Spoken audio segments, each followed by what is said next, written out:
in Aria, about to play. These 4 hands I'm going to tell you that have all happened since I returned to Vegas in the past 3 weeks answer the question why I change poker rooms so much on the same day. And I'm going to give them to you in order of increasing ridiculousness. First one, out in front of Aria Valet. Flop was 7-6-2. First guy goes all in. Second guy folds, pocket jacks, face up.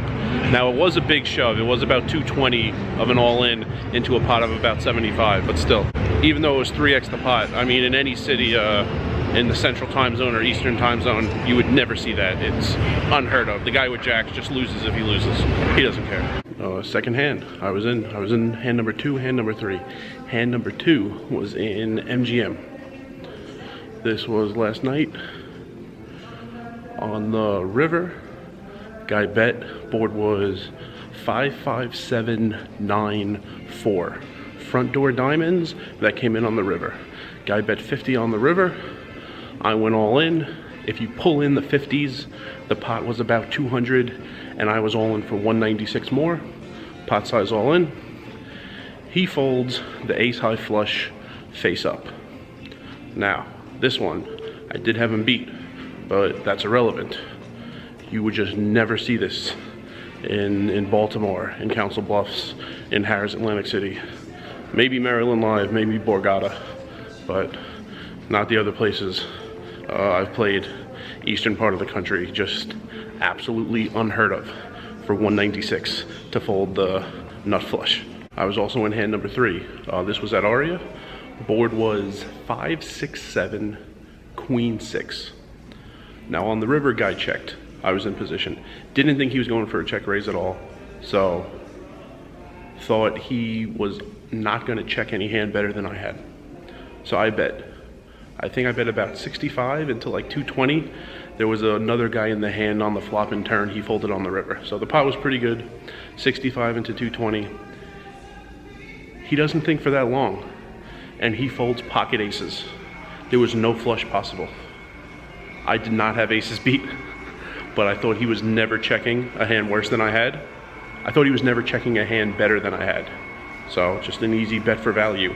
He folded pocket aces for $65 on that board.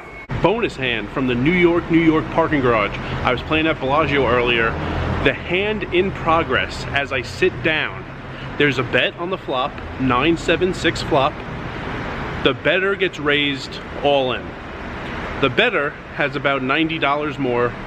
If you pull the original bets into the pot, I mean the pot's about 175 and his all-in is for about 90 more. He tanks and folds pocket 10s on 9-7-6 with $90 left. He had an overpair. He had less than $100 left in his stack and he folded. After thinking about it for quite a while. All those things happened. Okay, last hand. This one was from Caesars. I'll just get you to the turn. The board on the turn, Queen 7-6-4. 2 clubs on the flop that did not come in on the turn. A guy bets all in on the turn. Effective stacks left on the turn about 175. Second guy is thinking for a while. Now it was late at night. I thought his decision, because he clearly has a decision, I thought it was between like just fold and keep playing, or if he wants to put his entire night on a draw, like he didn't have any more cash left. That's what I thought he was thinking about. He thinks for like over a minute, maybe over 2 minutes, and he eventually calls with pocket queens. He had queens. 2 queens in his hand, 1 on the flop. He lost only to 5-8 and 5-3. And he had a tank for 2 minutes before calling $175. This is Vegas poker. And these aren't complaints. These are just like really odd and confusing, and they don't happen in any other city. I'm usually, if I sound mad, I'm usually confused how Vegas has managed to attract all these people. Because Baltimore, Council Bluffs, Milwaukee, St. Louis, Atlantic City, they haven't attracted any of these people. Vegas attracts every single one. I don't know what they're doing.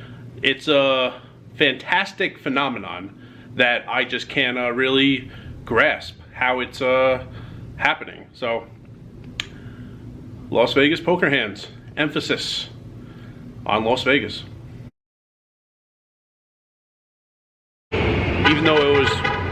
Even though